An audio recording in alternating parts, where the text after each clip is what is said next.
Internet freedom in India sometimes could also mean to say things which may not be able to be said in the press and on TV. So that's one idea of internet freedom.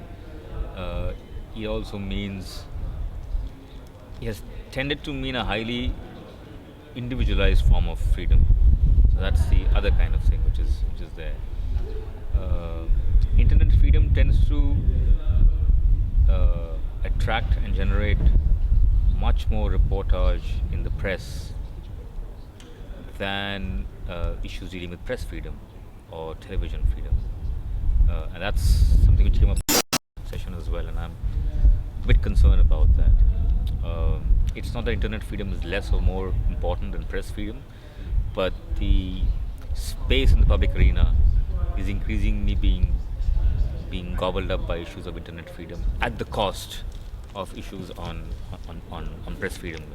So, for instance, the privacy debate, which is an important part of debate, has attracted a large amount of reportage in the press, a lot of discussion, talk, and so on and so forth, possibly because of the variety of stakeholders involved in that.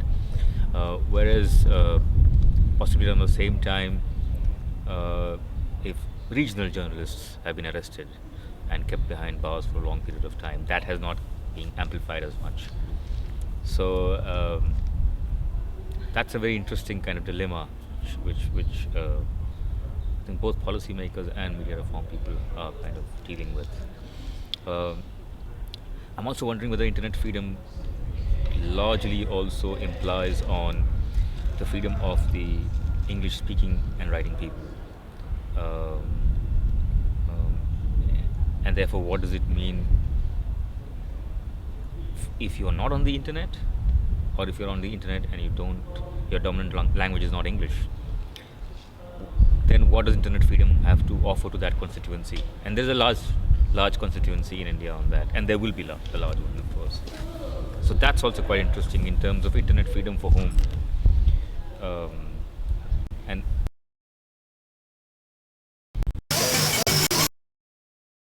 internet access.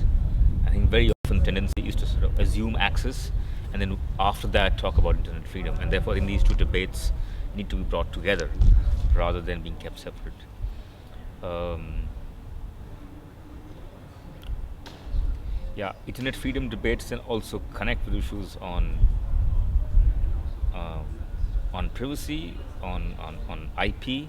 I mean, these are the sort of common frameworks within which internet issues tend to come up. Privacy is one of them. IP is one of them.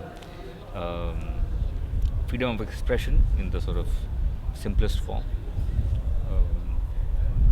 But I think the internet freedom debate is still being dominated by issues of content rather than on carriage issues there. So, freedom of expression, defamation, sedition, those are the kind of issues on the internet which attract attention, and also legal response, rather than, say, net neutrality, standards and formats, and so on and so forth. Yeah. What do you think is the biggest threat to internet freedom? Amongst those who have access, there would be sort of one kind of threat, and amongst those who don't have access would be another kind of threat. So, the threat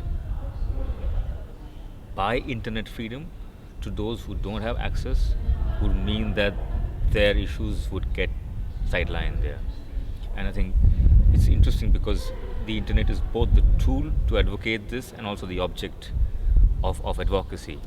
And therefore, I'm wondering whether it would therefore also reflect the interests of the internet users. You know, amongst those who use the internet, I think for the first time, the upper middle class, who are the users of the internet in India, have got some idea of what human rights violation can actually mean there. Because till now, human rights violation would be something which happens to other people. You know, it's the other people who could not talk.